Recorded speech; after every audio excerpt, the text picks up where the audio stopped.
Obviamente, vamos a proteger la identidad de quien nos envía esta historia. No vamos a decir los nombres tal cual, vamos a irlos generando conforme la historia va avanzando.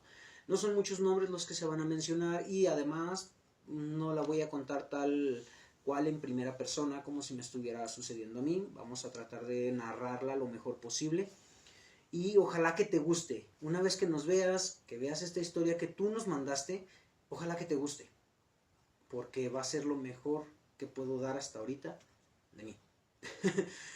Va, ok, a María, vamos a ponerle María, le sucedió algo ya hace tiempo. Cuando platiqué con ella, yo estaba investigando, estaba buscando que me pasaran alguna historia, que me contaran alguna historia de lo que han vivido, que fuese paranormal. Y por casualidad María escuchó que estaba yo acá de chismoso preguntando y se acerca y me comenta, yo tengo algo que nos sucedió ya hace tiempo. Le dije, bueno, no importa si es de ahorita o de hace 10 años, es una historia y una historia merece ser contada. Abriendo su memoria, me empezó a relatar de que en el pasado vivían su mamá con quien sería su abuela.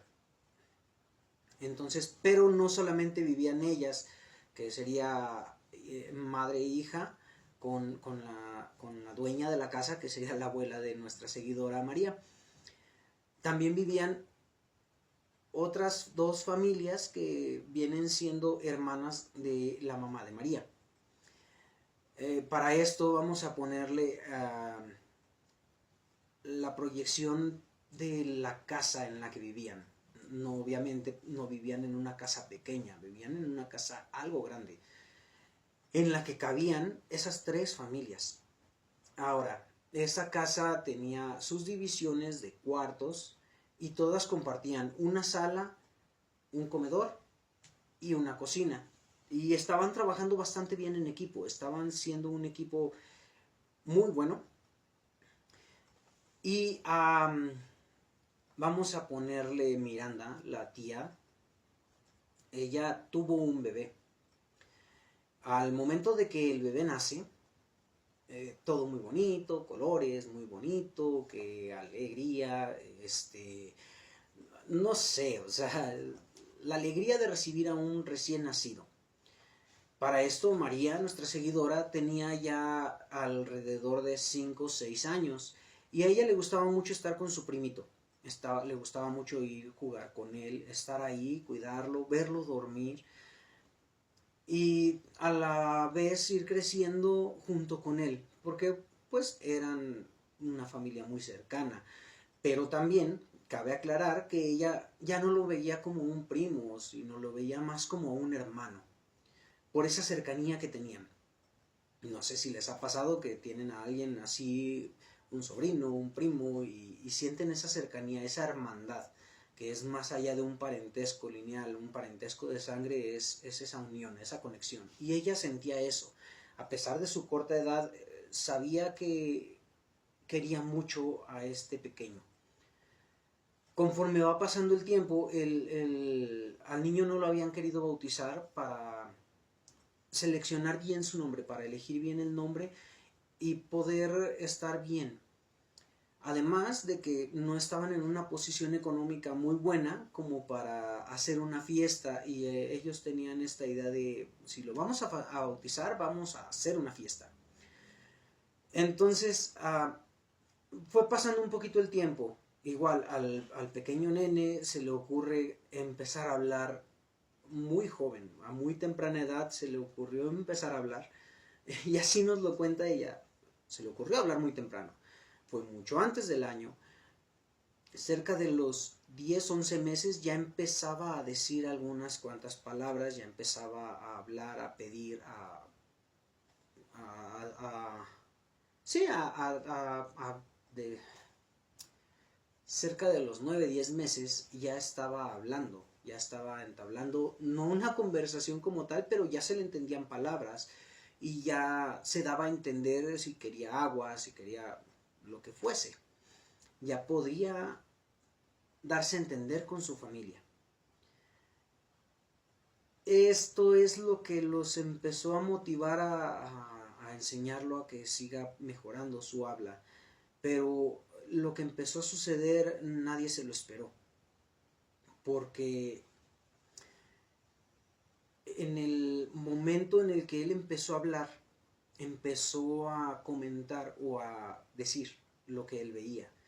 Y cuando lo cargaban y lo traían en brazos, levantaba la mirada y decía la calaca en lenguaje de bebé. Mencionaba una calaca que él veía y siempre apuntaba a la ventana de la cocina. Era una ventana de más o menos 2x2 y ahí él decía que veía una calaca. Obviamente como bebé y como les tenían la televisión activa mucho tiempo, creí que ellos tenían la idea de que esto de la calaca era algo de la televisión, de algún programa que veía, alguna caricatura, algo así, y no le tomaban mucha importancia. Cuando el niño cumplió 2 años, que estaban ya haciendo planes para bautizarlo, empezó a mencionar con más insistencia a la calaca, la mujer calaca. Ahora sí le decía la mujer calaca. Al principio nada más era la calaca, ahora le decía la mujer calaca. Y ahí es donde está un poquito el más miedo, porque después de tanto tiempo, seguir con esa misma idea en un niño no es normal. Y en una de estas ocasiones, la madre del niño, nos comenta María, la madre del niño lo carga y cuando lo carga le dice, mira mamá, la mujer calaca, y apunta a la ventana. Cuando la señora voltea con el rabillo del ojo, logra observar a una mujer, pero ella no la vio como calaca, sino la vio pálida, la vio como la piel como seca, como chupada, como hacia adentro toda la piel, como si fuese una momia. Es lo que lo que ella mencionaba, que era como una momia. La vio con el rabillo del ojo, como que al principio fue así como por inercia, la vio, se volteó y cuando regresó la vista no había nada. Ahí empieza lo más turbio de todo esto, porque en esa misma noche empezaron a escuchar que el bebé lloraba. No lo tenían en la misma habitación, él ya tenía su propio dormitorio, su propio cuarto, y ahí estaba él dormido. Todos estaban en la cena, no era muy noche, según nos menciona, eran 10, 11 de la noche, y lo empezaron a escuchar llorar, pero tan fuerte, tan desesperado, que todos se levantaron de un salto el corazón latiendo a 1000 por hora, la piel erizada. Sentían miedo y sentían todo muy pesado y el ambiente muy frío. Sentían todo así, de esa manera, muy tenso, una tensión en el ambiente muy fuerte. Ella menciona que sentía miedo, pero algo la impulsaba a ir hacia la habitación. Cuando entran a la habitación, que por orden se podría decir que entró la mamá, la tía, la abuela y luego María, entran a la habitación y no encuentran al bebé y lo escuchan llorar, pero no lo ven ahí. Empiezan a caer en desesperación porque no lo encuentran en ningún lado de la casa y más adelante empiezan a escucharlo llorar, pero en la sala. Corren a la sala y no lo encuentran y lo escuchan llorando en otra habitación. Así estuvieron por más o menos 10 minutos buscando al bebé, que aunque la casa era grande, pues tampoco era como que de cientos de metros. Una casa amplia donde cabían varias familias, pero era la facilidad de moverse rápido hacia todos los cuartos. Lo escuchaban llorar y así estuvieron, hasta que la abuela se le ocurrió y recordó lo que el bebé decía, la mujer calaca. La señora empezó a hacer unos rezos y María lo dice, mi abuela empezó a rezar, pero la verdad es que yo no entendía lo que decía.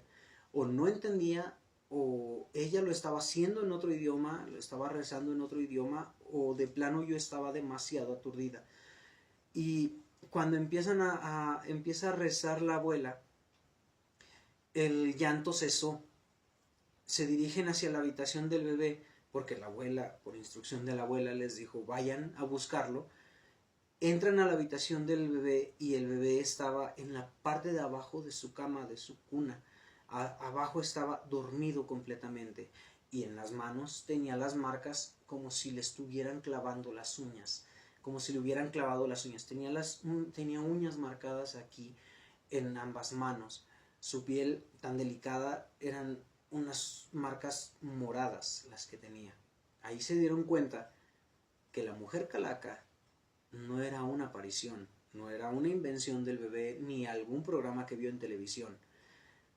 Esa mujer era una bruja y se lo estaba llevando, y a ellos los estaba confundiendo para que no lo encontraran.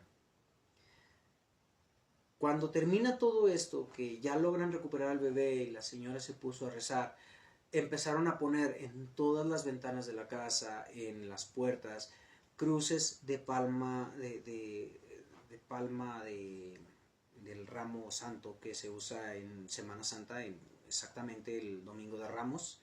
Bendicen los ramos, y de esas palmitas que usan ahí, esas empezaron a hacer formas de cruces y las iban colocando en todas partes.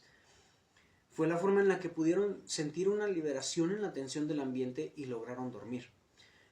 Eso sí, ya no dejaron al bebé solo, pero seguían con miedo. De hecho, el bebé, su mamá, no se quedaron solos. La abuela se quedó vigilándolos y al parecer ella no durmió en toda la noche. ¿Qué estuvo haciendo? ¿Quién sabe?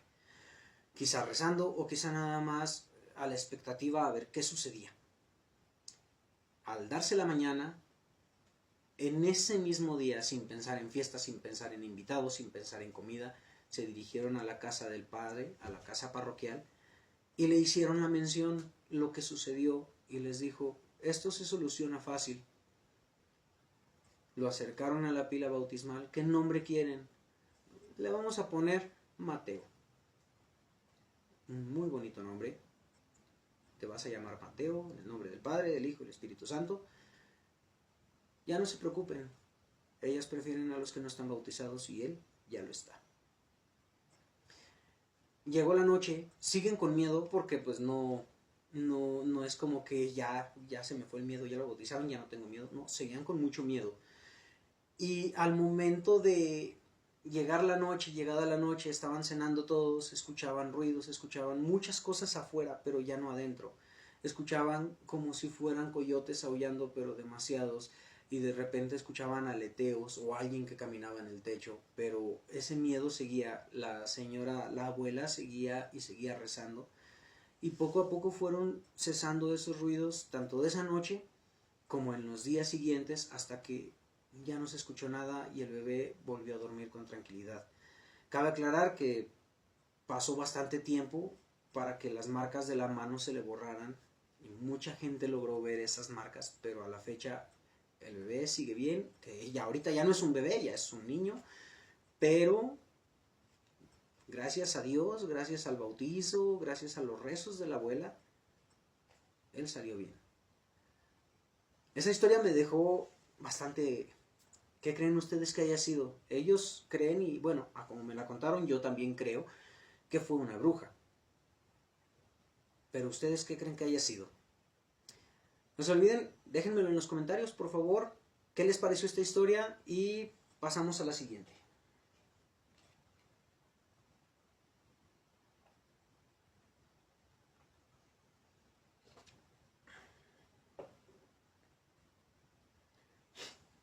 En mi casa hay un doppelganger.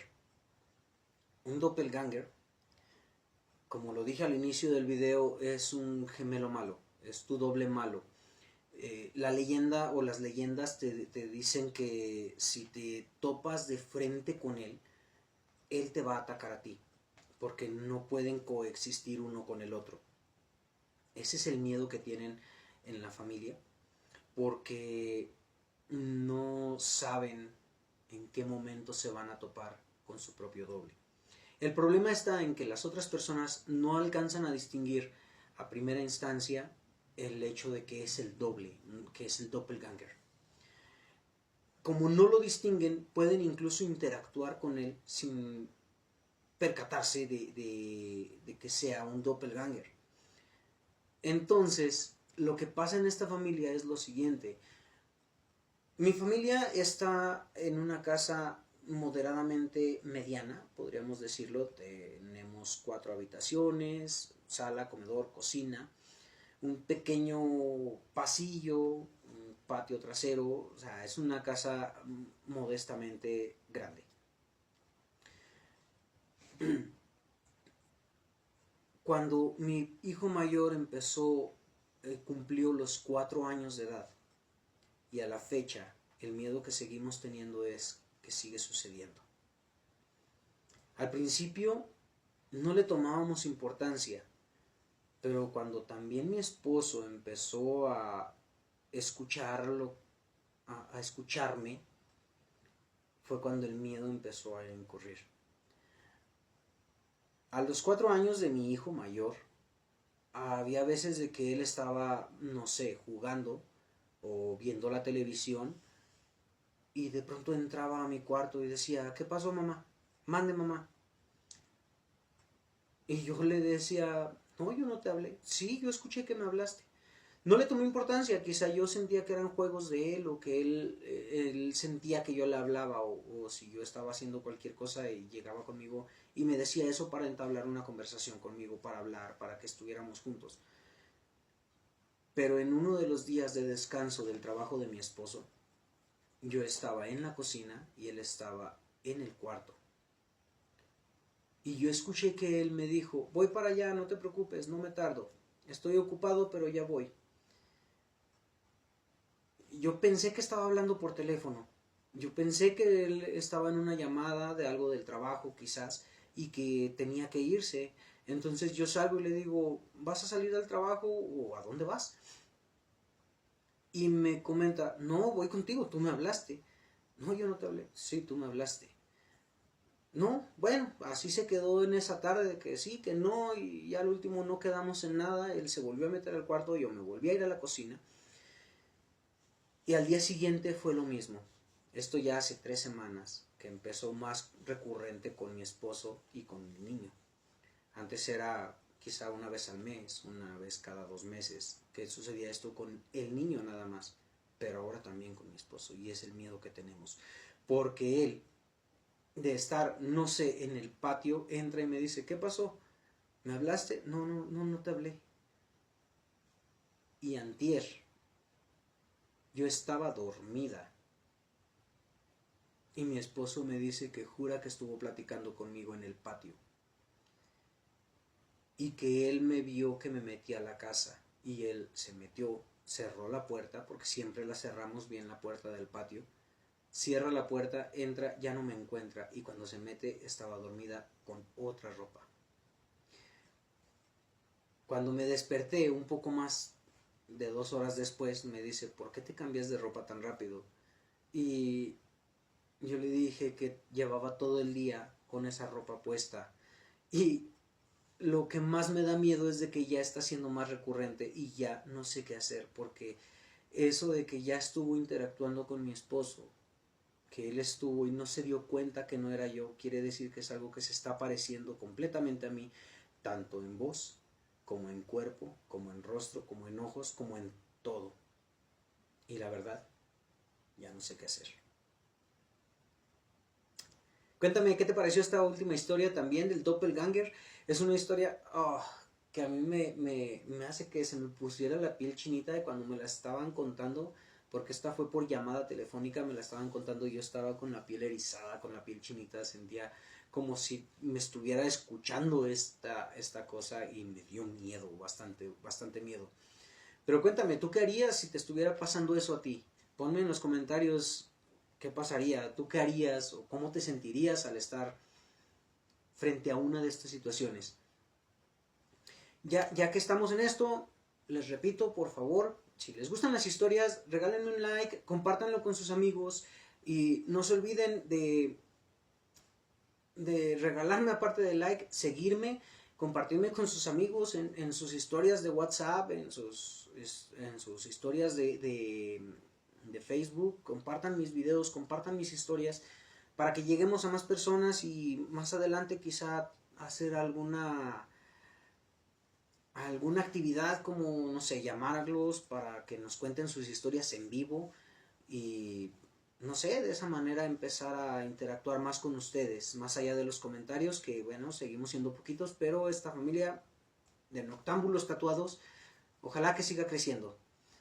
Ahora, sin más por el momento, nos vemos en la siguiente historia, que también tenemos historias bastante perturbadoras. Así que muchas gracias. No se olviden, regálenme un like, un corazoncito, síganme, califíquenme en Spotify y bueno, nos vemos. Muchas gracias, hasta la vista.